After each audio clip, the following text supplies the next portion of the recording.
Bagaimana perasaan Anda ketika Anda berusaha untuk menegur orang lain dengan cara baik-baik? Anda mengingatkan akan hal-hal yang mesti diubah di dalam kebiasaannya. Misalnya suka gosipin orang lain lah, atau mungkin terlalu mudah marah lah, dan kalau marah terlalu mudah melukai orang lain dengan tutur katanya, dengan sikapnya, bahkan dengan perbuatannya.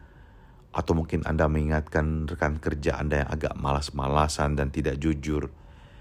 Bukankah itu sesuatu yang positif? Tetapi apa yang Anda alami? Anda seringkali justru mengalami penolakan. Contoh lain, Anda mengingatkan anak-anak Anda untuk berhati-hati dalam pergaulan. Karena narkoba dapat merusak hidup mereka, pergaulan bebas juga dapat merusak hidup mereka. Atau Anda mengingatkan mereka agar berhati-hati di jalan raya. Dan jangan sampai terjadi kecelakaan yang kemudian dapat mencederai orang lain. Atau bahkan kecelakaan tunggal yang dapat menghancurkan hidup sendiri. Bukankah itu semua baik? Tetapi apa yang terjadi? Mungkin Anda tidak digubris. Apa akibatnya? Mungkin mereka akan mengalami entah sekarang entah di masa depan nasib yang tidak Anda kehendaki sama sekali. Apakah mereka mengalami masa depan mereka baik atau tidak? Atau ketika mereka juga lalai berkendaraan mereka mengalami kecelakaan atau tidak? Tetapi sekali lagi bahwa ketika hal yang negatif terjadi di masa depan dalam diri orang-orang yang Anda kasih ini, Anda juga mengalami kesedihan yang luar biasa. Dan itulah juga yang dialami oleh Allah sendiri. Allah menciptakan kita. Dia menunjukkan kebenaran kepada kita. Dia mengutus para nabinya untuk berbicara kepada manusia tentang kehendaknya, supaya mereka bertobat dari dosa-dosa mereka. Dan Dia mengutus Yesus putranya sebagai jalan kebenaran dan hidup. Dia melakukan banyak mujizat. Tetapi manusia menolak untuk percaya.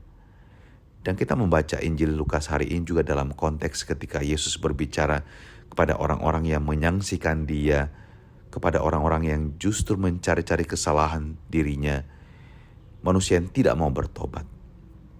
Dan Yesus mengajak sebenarnya orang-orang yang mendengarkan Dia untuk berhenti dalam ketegaran hati mereka dan belajar untuk bertobat. Dan inilah dosa melawan Roh Kudus yang dimaksud oleh Yesus ketika manusia menolak kebenaran, manusia menolak untuk bertobat, dan manusia tidak percaya akan kerahiman Allah. Apalagi yang dapat menyelamatkan manusia? Tidak ada. Hanya iman kepada Allah di dalam Yesus yang disampaikan kepada kita melalui karya Roh Kudus di tengah-tengah gerejanya saat ini. Maka sebagai bahan permenungan kita pada hari ini, mari kita mencoba berefleksi dalam hal apa Tuhan mengajak saya untuk bertobat. Mungkin lewat firman Tuhan, kita belajar untuk mendengarkan Dia, untuk melihat bagaimana hidup kita selama ini.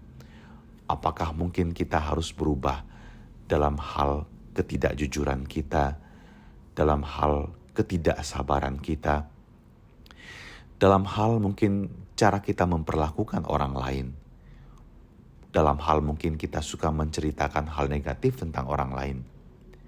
Mari berubah. Jangan melawan roh kebenaran. Jangan melawan Roh Kudus. Dengan menerima Roh Kudus, Anda membiarkan diri Anda dihantar pada kebenaran yang sejati, dan kebenaran sejati ini akan mengantarkan Anda pada kehidupan kekal dan kebahagiaan kekal bersama Allah Bapa kita. Dan terimalah berkat Allah yang Maha Kuasa atas diri kita dan juga perjalanan hidup kita sepanjang hari ini, dalam nama Bapa dan Putra dan Roh Kudus. Amin.